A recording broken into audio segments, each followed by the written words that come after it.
تا با وضع مهاجران تاجیک در روسیه سر میکنیم. فشار و اذیت و تحقیر دست جمعی مهاجران که 2 هفته پیش در روسیه آغاز شده بود هنوز ادامه دارد. پلیس روسیه مهاجران تاجیک را دسته بازداشت میکنند و مطبوعات این کشور درباره مهاجران مطلب‌های بدنام کننده چاپ میکنند. صبح 30 می نیز گروهی از مهاجران را در مسکو در جای خوابشان بازداشت کردند. همکارم زرنگیز نوروزشاه پس از صحبت با شاهدان حادثه این گزارش را تهیه نمود.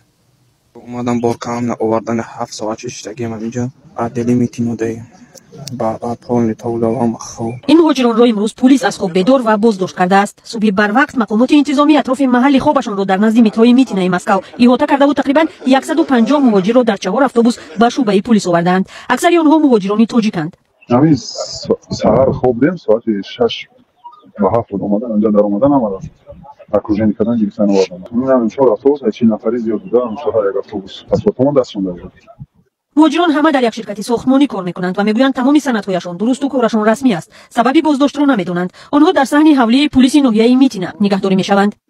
یکی خیلی کم باشه. فقط ساختمان نبودن اجازه کار اجازه خوب نکرد.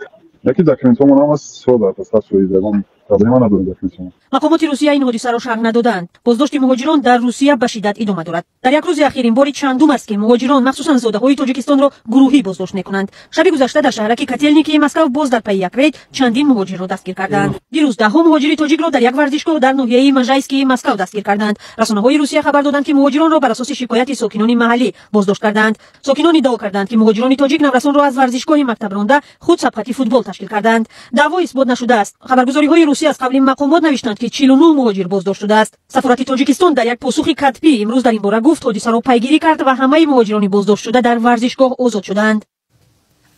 بازداشت و اذیت مهاجران را در روسیه کارشناسان بی‌سابقه می‌دانند.